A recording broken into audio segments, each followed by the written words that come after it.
day.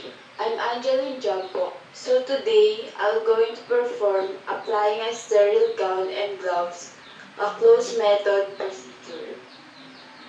So the purpose of this is to enable nurse to work close to a sterile field and handle sterile objects freely, to protect clients from being contaminated with microorganisms on the nurse's hands, arm, and clothing.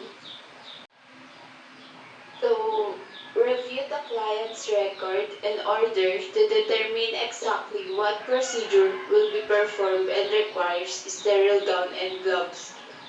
Check the client record and ask about latex allergies. Use non-latex gloves wherever possible. So next, before doing the procedure, first you need to do all the things needed to do before the gown and gloves can be applied. Make sure you gathered all the equipment and always have an extra pair of sterile gloves. Equipment: sterile pack containing a sterile gown and sterile gloves. First, open the package of sterile gloves. Remove the outer wrap from the sterile gloves and leave the gloves in their inner sterile wrap on the sterile field. Second, unwrap the sterile gown pack. Perform proper hand hygiene and apply the sterile gown. Grasp the sterile gown at the crease near the neck. Hold it away from you and permit it to unfold freely without touching anything, including your uniform. Put your hands inside the shoulders of the gown without touching the outside of the gown.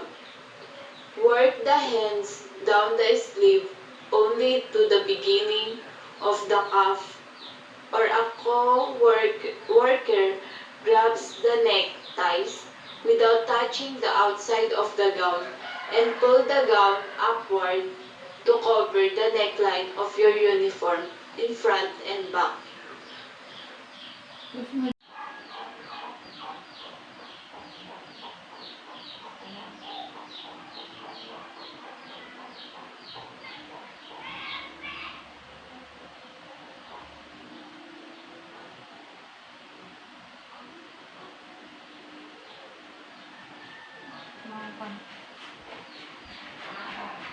The co-workers tie the neck ties. Next, open the sterile glove wrapper while the hands are still covered by the sleeves. Put the glove on the non-dominant hand. With the dominant hand, pick up the opposite glove with the thumb and index finger, handling it through the sleeve. Lay the glove on the opposite gown cuff, thumb side down, with the glove opening pointed towards.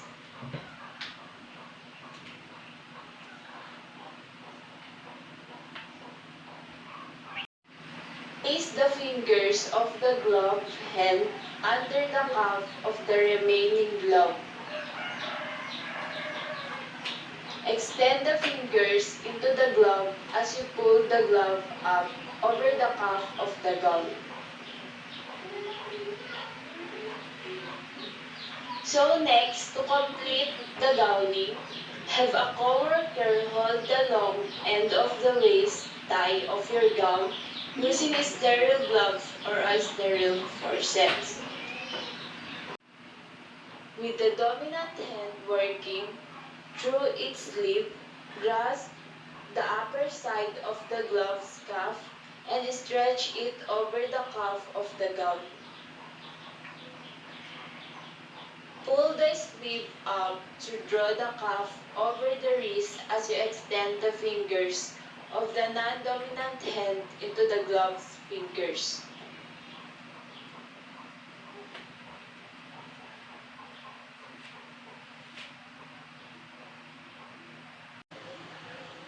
Turn completely around until the tie the coworker is holding is in front of you.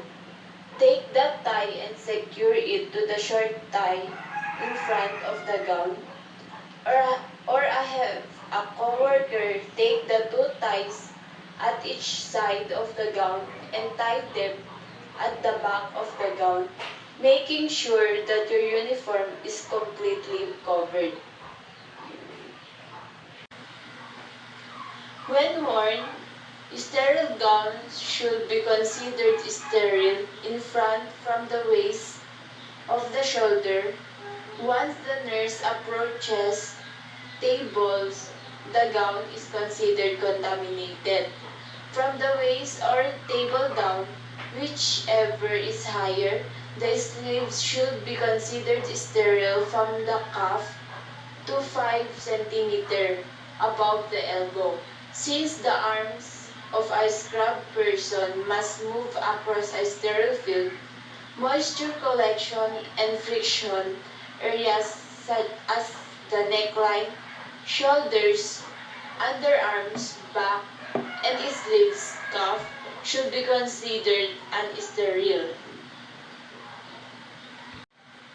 So after that, we're gonna do the removing and dispose of used gown and gloves.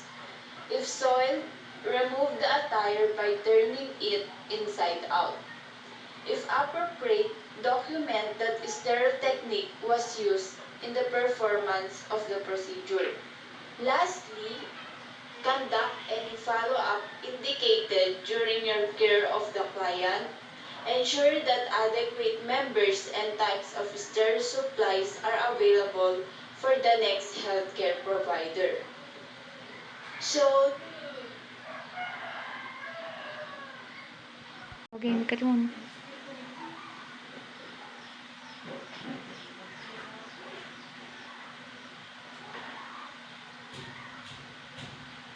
Iwa damit sok gumitik pa ita.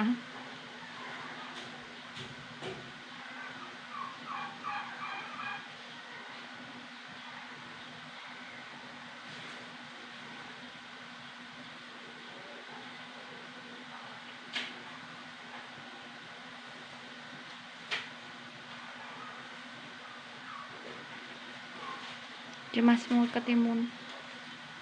Haan ka sa so that's all for applying a sterile gown and gloves close method procedure. Thank you and God bless.